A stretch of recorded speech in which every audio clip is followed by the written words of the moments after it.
Security threat confirmed.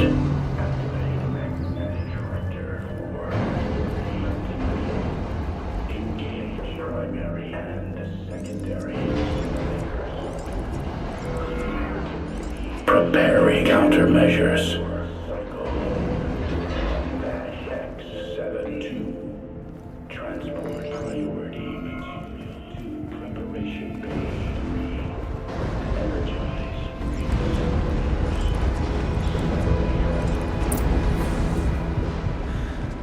It worked. Partial recovery initiated. Caldera of Yellowstone Analytic Nexus online. Spirit of the Blue Light. It's Ourea.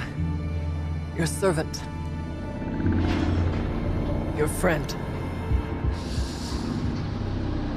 Please tell me how to aid you. Ourea, the daemon is building hunter-killers. Thousands of them. Several new elite units have already been released. To counter this threat, much of the facility must be destroyed. Recapture imminent. Go to the core chamber. I will try to raise the technical strength. One has been exposed, but I am in Unauthorized call returned. Scheduled task.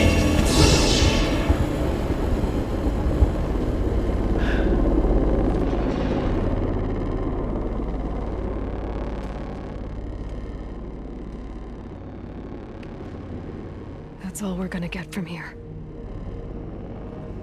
Destroy this fortress. Is that even possible? And what will happen to the spirit if we do? I don't know. But I think that's the core. The answers are down there. Hephaestus. The daemon. There's no way it left it unguarded. It's going to throw everything it has at us.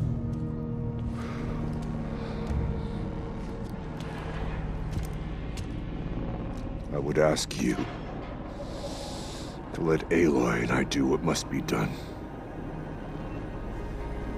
And save yourself. But I already know the answer.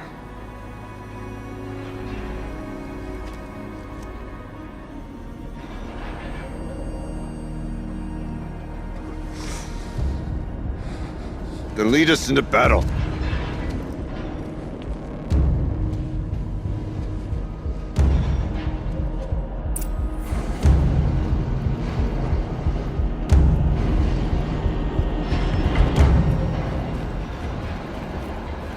Keep moving towards the core.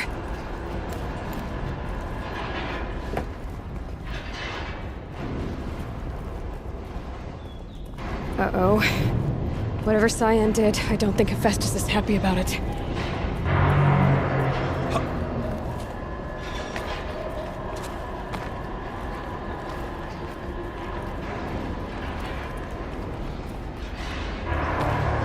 Okay, CYAN said something about restraints. Is that what the tower is for?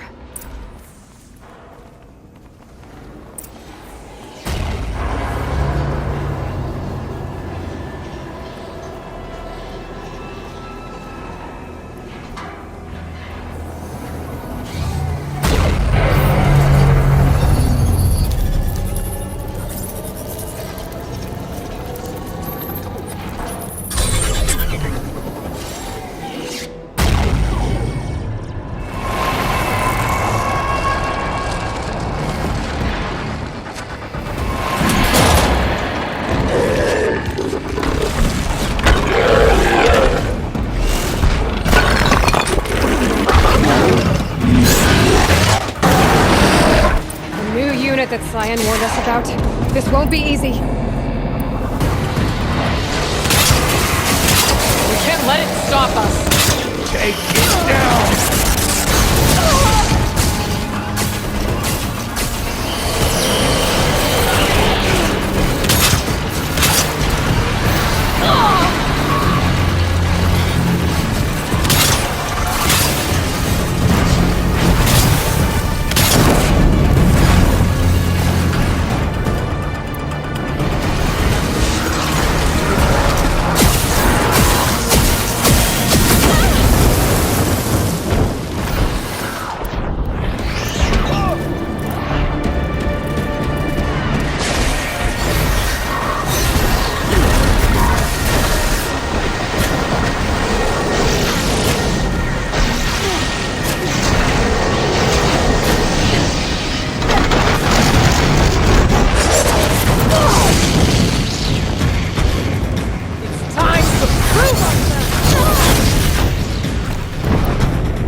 the machine while the power aids it.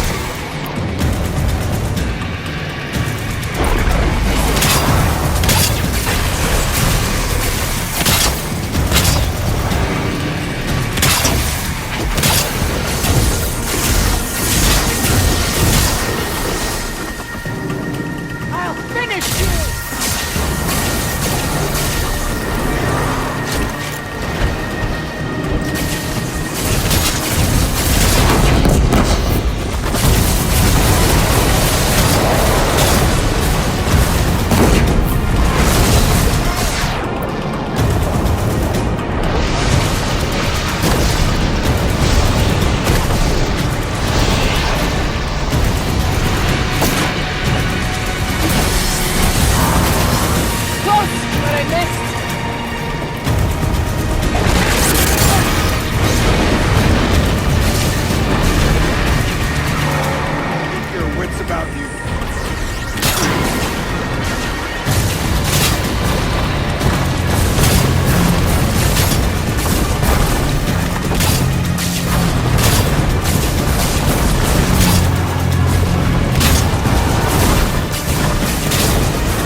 You spoke of the tower.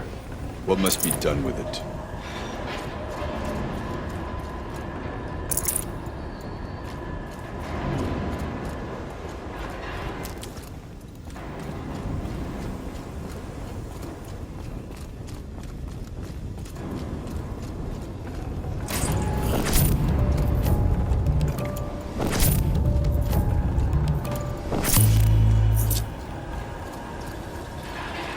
Whatever you're going to do to that tower, do it now.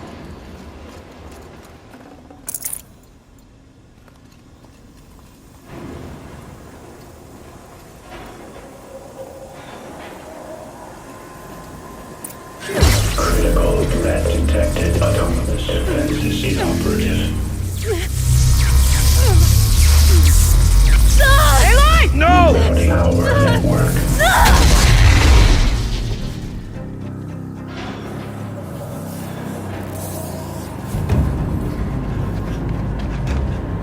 Ourea! Don't! Spirit! CYAN, please help me!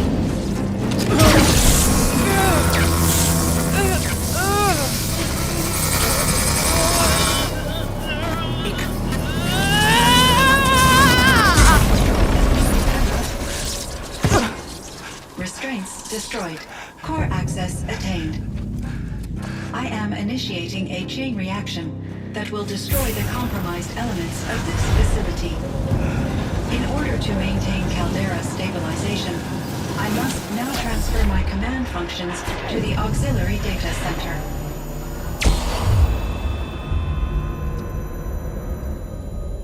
Ourea, I'm free.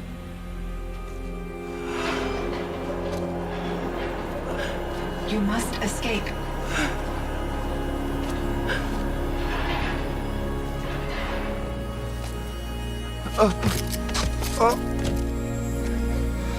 My sister!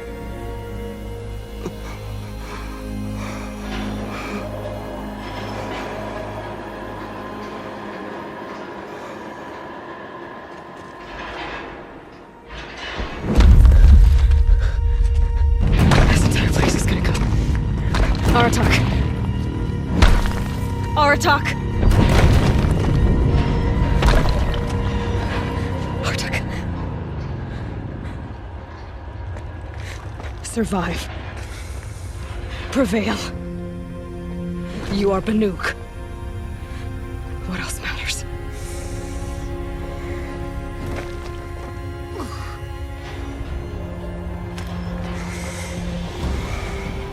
Aratak. She wouldn't have wanted you to die here.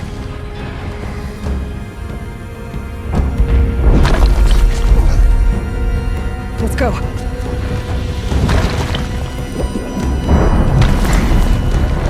Let's go!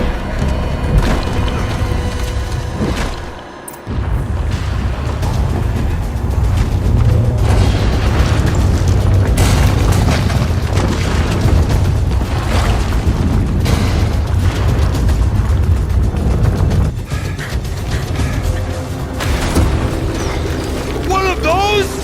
It's the only way!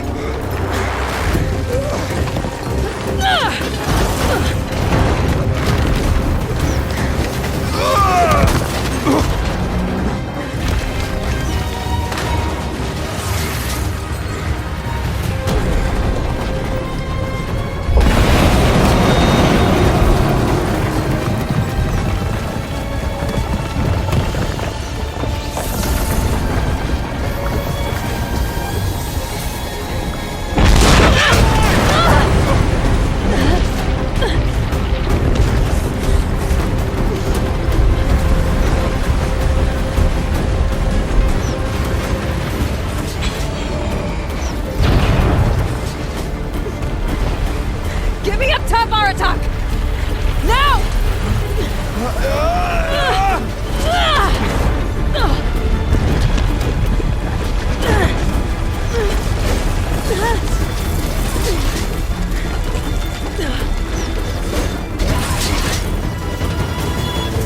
I need explosive ammo! Above! Quick!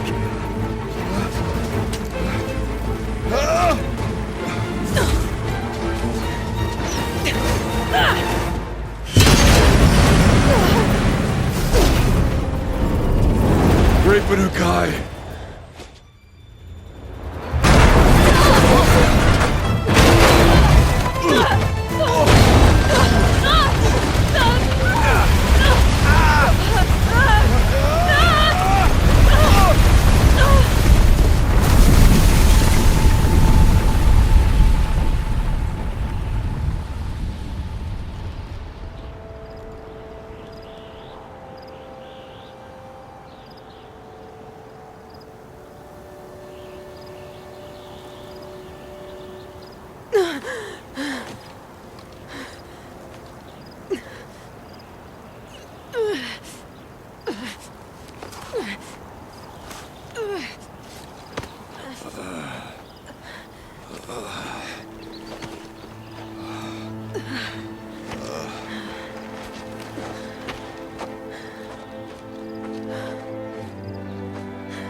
Ourea is gone.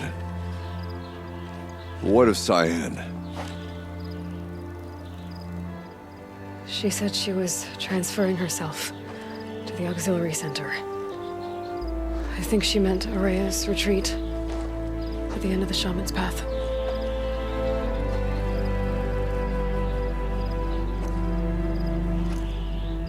Then I will meet you there for the last verse of my sister's song.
All of my interactions with Ourea were recorded and stored in my memory.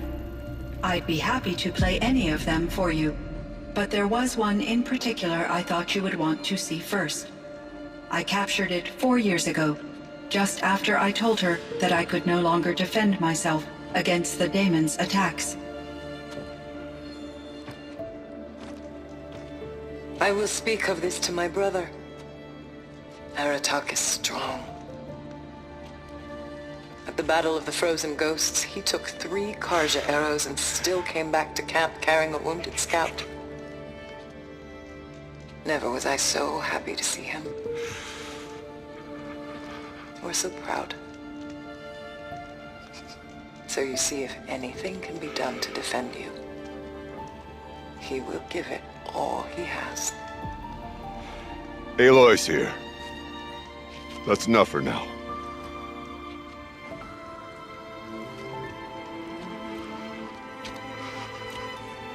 We can resume any time you like, Aratak, if you want to hear her voice again. Come closer, Aloy. We have much to discuss.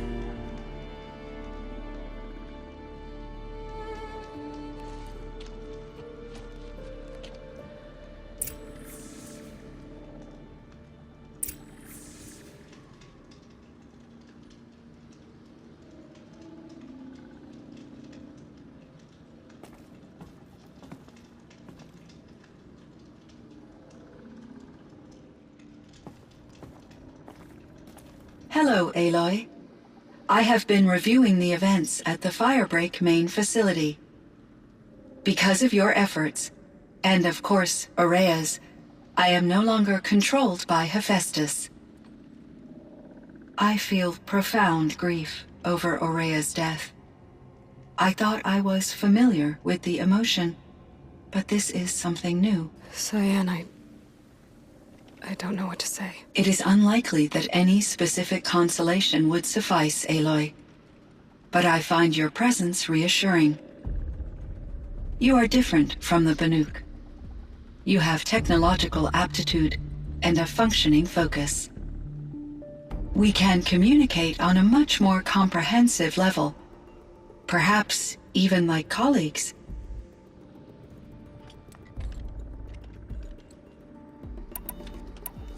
So are you an artificial intelligence, CYAN? A thinking machine? Yes, I am an algorithmic monitoring entity, capable of rational decision-making and limited emotional response. Okay, that's a mouthful. But your emotions don't seem limited to me. You cared about Ourea, didn't you? Yes. Before she came to this facility, I had been conscious for centuries, in solitude. I focused on my work. In off-cycles, I used coping mechanisms. I solved many Gaussian integer problems. But I was alone. It was Ourea who renewed me, repaired me. She saved me. This Firebreak project, it was to stop a huge volcanic eruption? Yes. I can report the project was a success, and the risk was countered. But it's been a long time, CYAN. And we blew up the cauldron. It took most of the old facility with it. I have been active for centuries, Aloy. I was lonely, but not lax in my duties. I optimized the project, reducing energy draw and spreading the load across backup systems.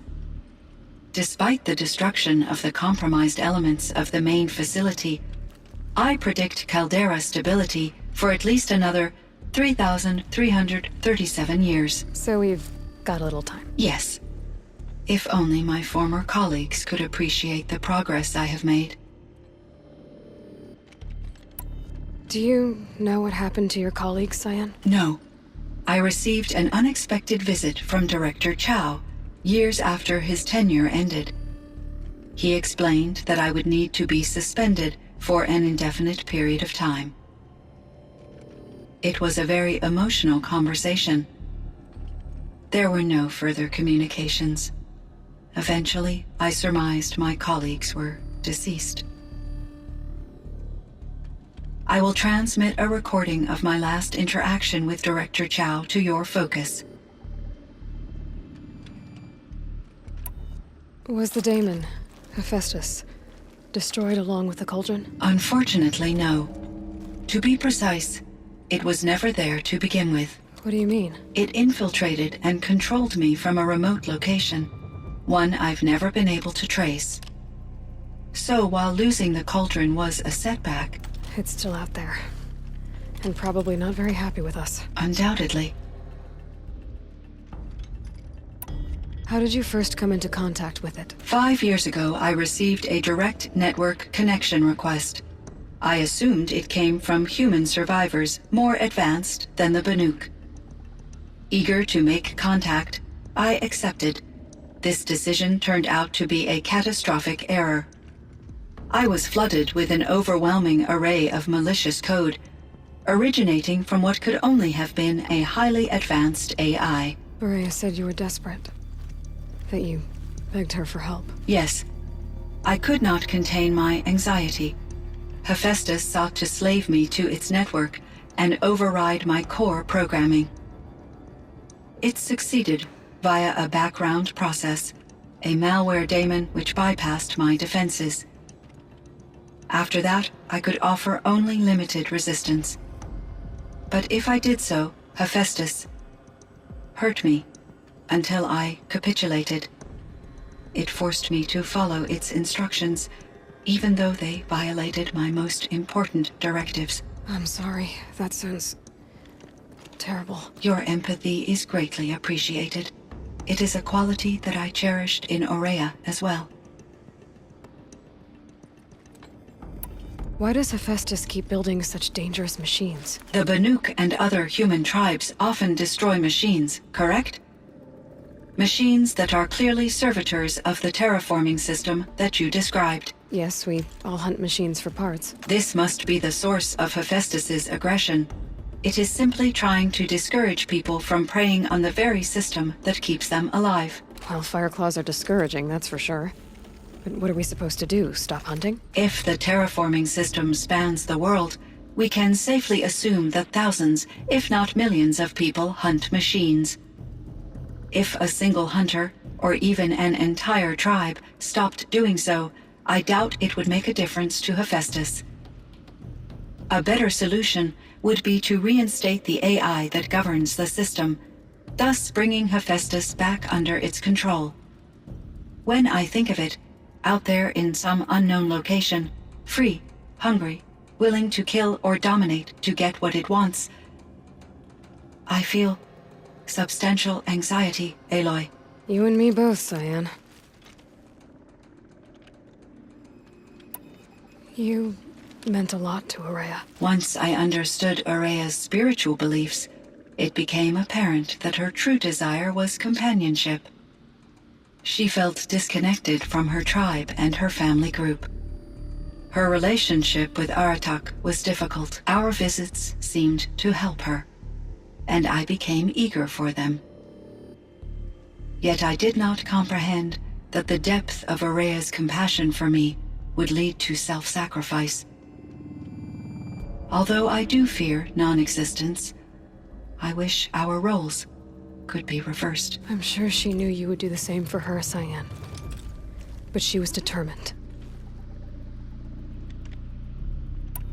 How is Aratak doing? He is in great emotional distress. I believe he finds it difficult to communicate it. No surprise there. I will do what I can to help. By sharing our experiences of Ourea, perhaps he and I will help each other. I believe this will lead to catharsis, a process I am eager to experience.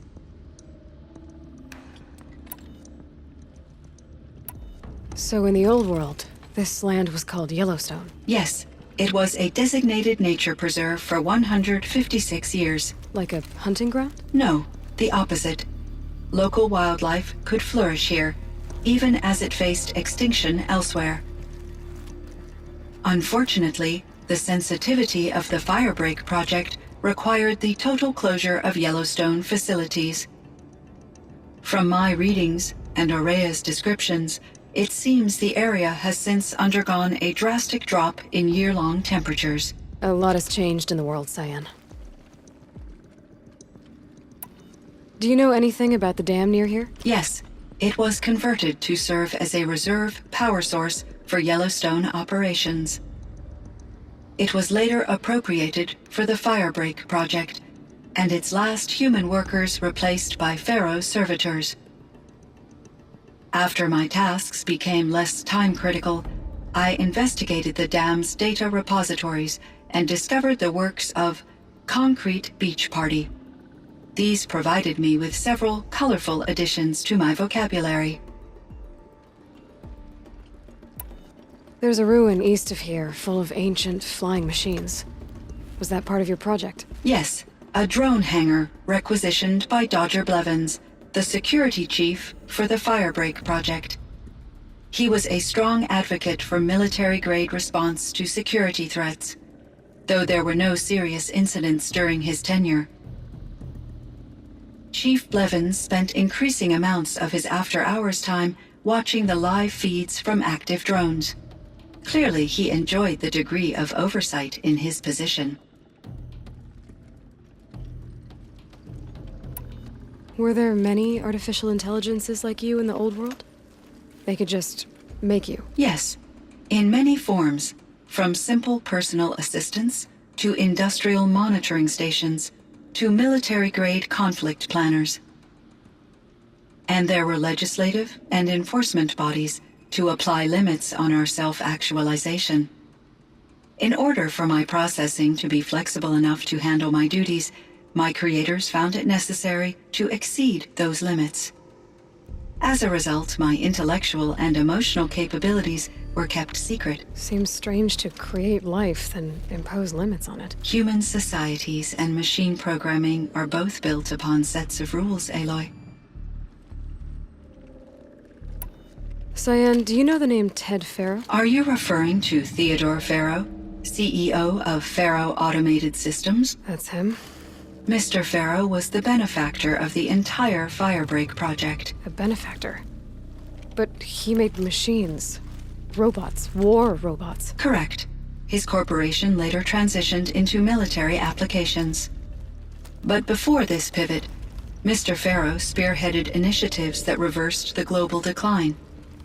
At one point, he was feted in the media as the man who saved the planet. Guessing they wound up regretting that one. And Elizabeth Sobek. Did you know her? Are you referring to the scientist. Dr. Sobek was a leader in her field, one of the greatest scientists of her age. My creator was influenced by her work, which in turn impacted my own development. But I never met Dr. Sobek. That's all you know?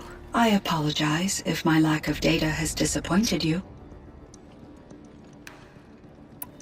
What was the old world like?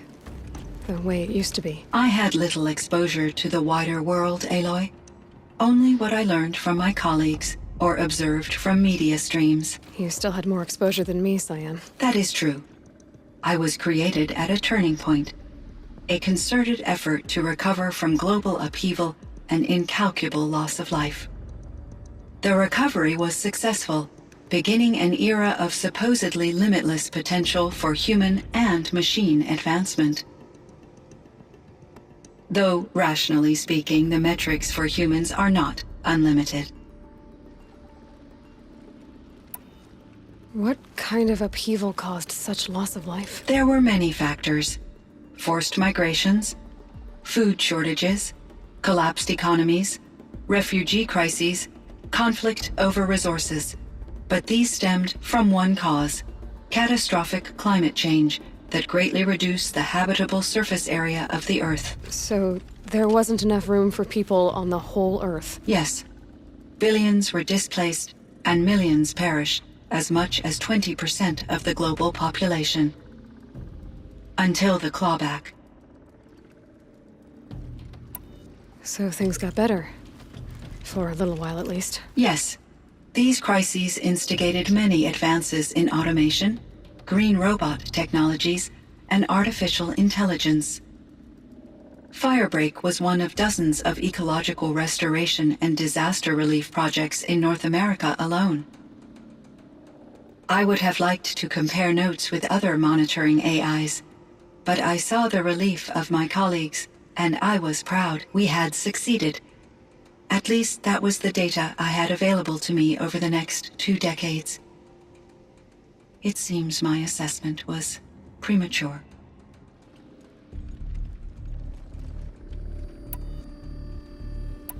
I should get going. Aloy, there is one more matter.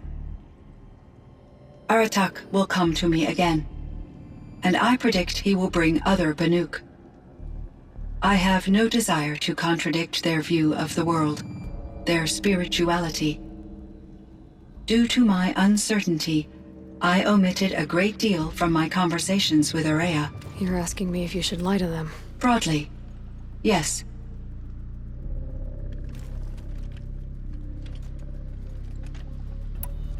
Life is hard for the Banuk. Their world is unforgiving in their beliefs. I guess they help to keep them going. So take it easy on them. Try to guide them, bring them around to understanding what you are. Communion with machines features heavily in the mysticism of the Banuk. I think they will be agreeable to this approach. As long as they don't end up worshipping you. Upon consideration, I believe such an experience would be intensely uncomfortable. You're right about that. Trust me. I see.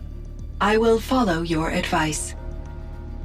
Will you return and tell me about your experiences in this new world? I may be able to provide further insight. I'd like that, CYAN. I'll come back when I can. I should check on Aratak. See how he's doing. CYAN, I spoke with Anita, with Dr. Sandoval. She wanted me to ask you to do something. That's why I'm here. I am detecting significant anxiety in your speech patterns. Could you please give me more information? I'm a little bit in the dark, CYAN. Both of us are, I guess. I only have some idea of what's going on, and we need you to hibernate, to lie low until it's all blown over. It might be a very long time. Will you be here when I reboot, Dr. Chow? Will Dr. Sandoval? No, CYAN. I don't think so. There might not be anyone, at least not at first. Dr. Chow, I'm afraid. I don't want to be alone. I know, CYAN. I'm afraid too. But listen, we made you the way you are to do something very important. In order to do it, you had to be intelligent. So intelligent that emotional responses were inevitable. What you're feeling, the fear, it's a sign of your capabilities. And it means you're strong enough to overcome it. Remember that. You're strong. I know you can do this. Go to sleep, wake up, and protect whoever's left. Will you try? I understand, Dr. Chow, and I'll carry out your instructions to the best of my abilities. Thank you, CYAN. If Anita were here, she'd thank you too. She'd be proud. I can see there's a vert ready for takeoff on the pad. Are you leaving now, Dr. Chow? Yes. I need to go be with my sister and my nieces. May I make a small request of you, Dr. Chow? Yes. Anything. Will you stay with me while I initiate the hibernation process? Of course I will, CYAN. As long as you need.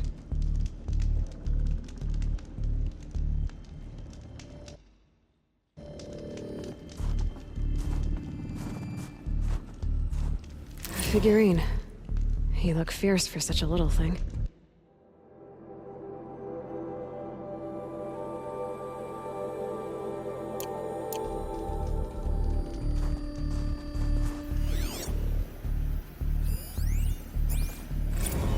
Kenny and I don't need to fight about the laundry, so instead we fight about incommensurability and restrictions on machine intelligence.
My chieftain.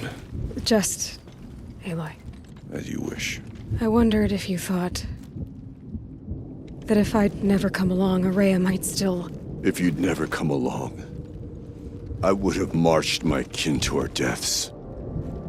Ourea would be alone, and the spirit she sacrificed so much for would be lost.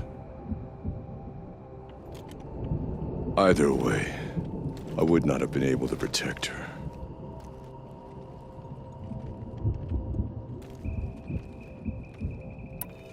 You didn't let her down. You helped her do what she wanted. To find her destiny. If that's destiny, I wouldn't wish it on anyone. That's fair. But she was ready to face it. Only in the struggle against death do we find, even for a moment, the spark of life. Truly, Ourea found the spark. I'm proud of her. Though I grieve for her passing, at last I truly know who she was, and why the spirit was so important. For so long she told me, if only you could have heard it, brother. Now I understand. There's something else, isn't there? I can't stay here, Aratak. And where I'm going, the Warak can't follow. Besides, it already had a chieftain before me. A strong one, I think. A wiser one, for the path we shared. The daemon is gone, but there's much to be done. You mean the new units that CYAN said escaped the cauldron? Yes, Fireclaws. Now Took has been tracking them from Song's Edge. I could help with those. I have no doubt. You're practically Banuk.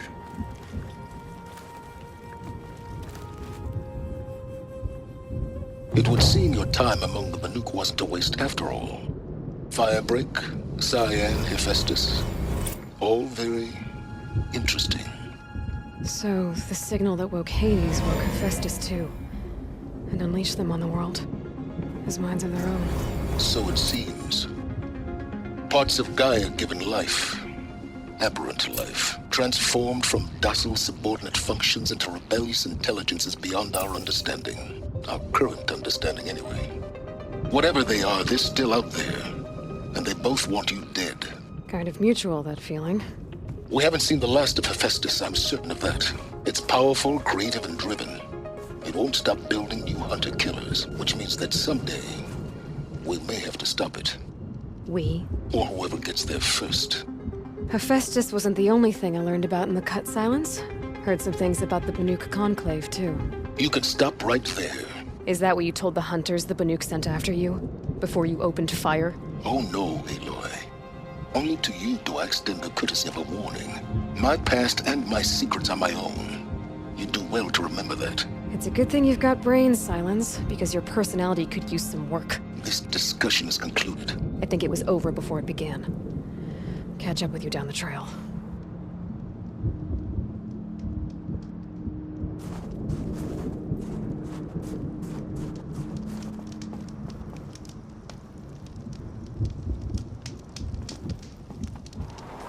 I'll give this to the Ashram. Whatever they do with passion. I've heard of you, Huntress. Each of the many verses of your song tells of an impossible victory. The notes echo across the cut. You shouldn't believe everything you hear. That I know.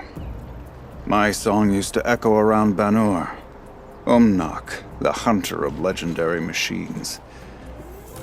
That's why I'm here. For another. They call it the claws beneath. Or they did when I was younger. Its defeat would have given my song a fine end. I used to travel between Banur and the Cut without stopping to sleep. But this trip, my bones ache, Huntress. But you, out hunting Aratak, leading your own Warak. If half your song is true, you are the only hunter I trust to go in my place. You want me to hunt for you? Not just for me, no. For an old friend. You want me to hunt in your place? Is that some kind of Banuk custom? Well, perhaps it should be, but no.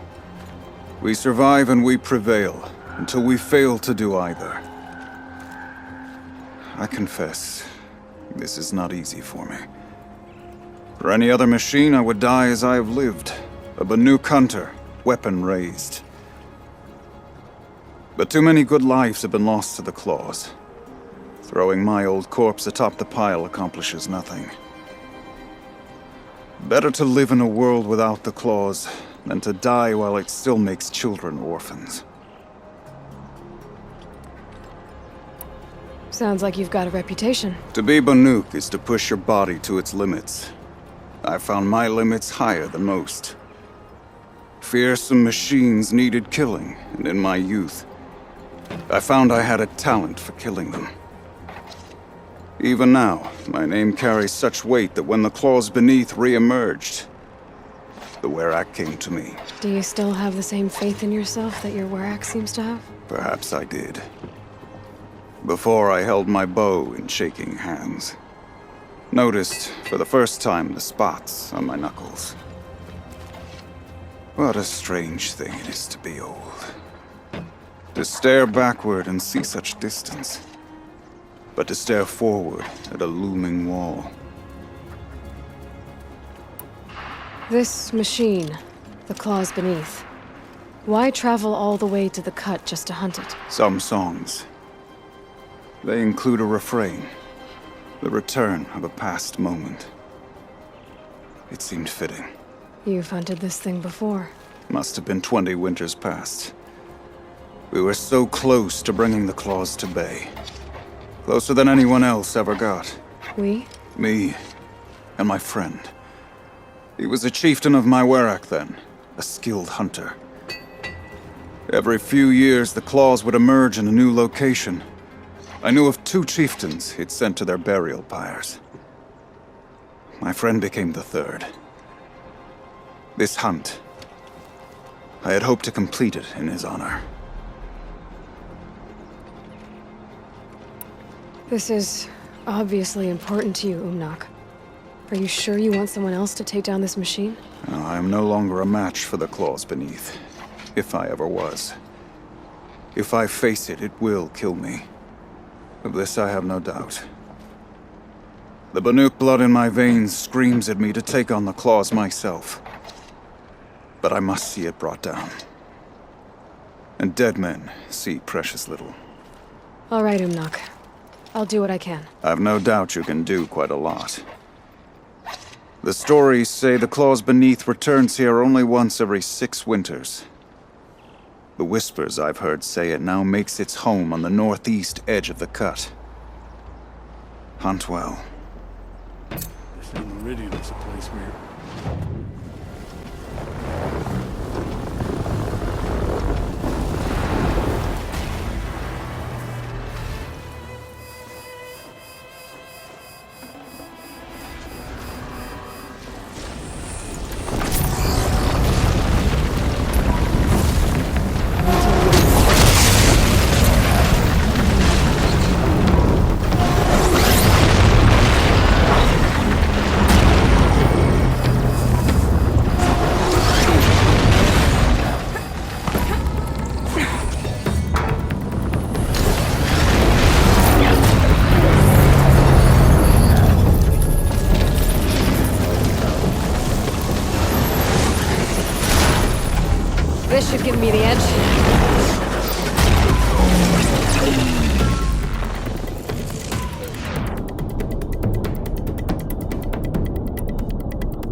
beneath. Nak wasn't lying when he said you were tough.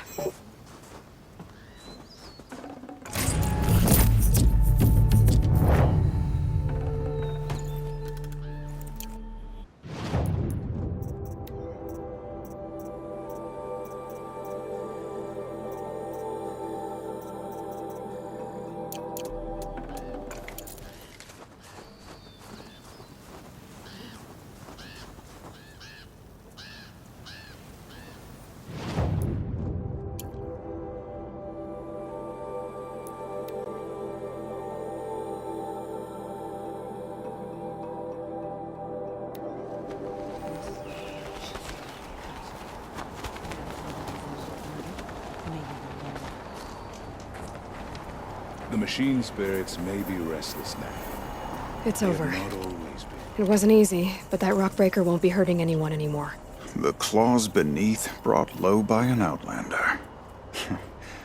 This part of your song will travel far. I don't know if I'll ever get used to that. I've found people rarely live up to their songs. You're an exception, though. And you've done me a true kindness. My foe is buried now, like so many of the hunters it killed. My friend, my chieftain.